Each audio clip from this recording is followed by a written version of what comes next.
Welcome to This is Hardcore. In this second video, we're going to be looking at 2020. A big event, a milestone, so let's look at some of the things that we think will happen. Firstly, the things we're saying goodbye to, we think.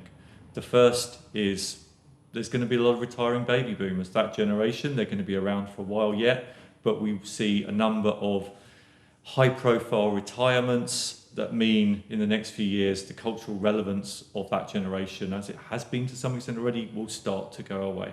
The second thing I'd say is the issues around sex, race, gender as bones of contention for brands, that will go away. I think the playbook hopefully now has been written on what not to do. Please out there, prove me wrong. We don't want to see any more brands getting this wrong out there. I hope that's true. The final thing, I think, is digital. Digital, it's not that we're going away, we're not going back to the Stone Age, but it's the new normal. And there's not going to be the same rate of change just due to simple things like Moore's Law running out of steam.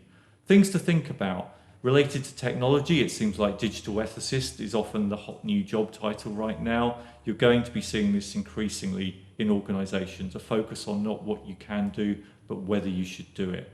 The second thing is YouTubers have been incredibly successful over recent years, but they're largely still on the platform. Book deals accepted.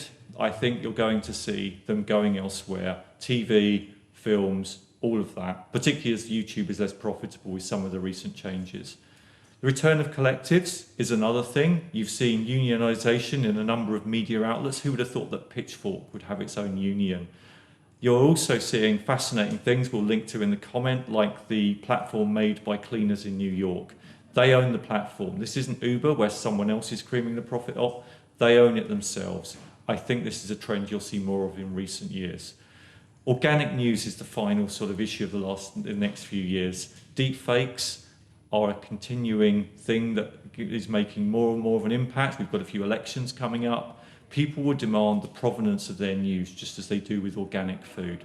This creates problems because it means only the rich will be able to pay for the provenance of their news. There is a problem with inequality there when it comes to information. Things arriving then.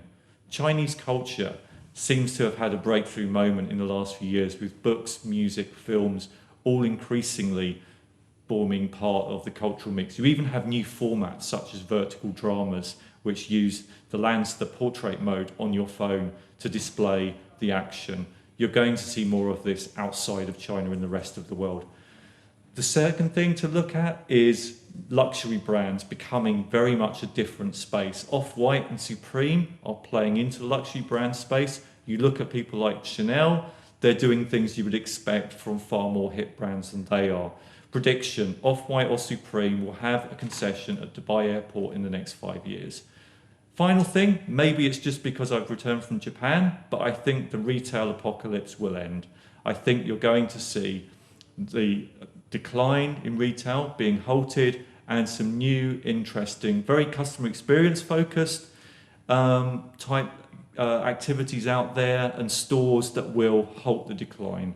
I'd like to think so. I think the final thing I'd like to say is that I think in the next few years, and I don't know, but there will be one big game-changing event. What that is, I couldn't tell you. Maybe it's one for folk in the comments. Let me know.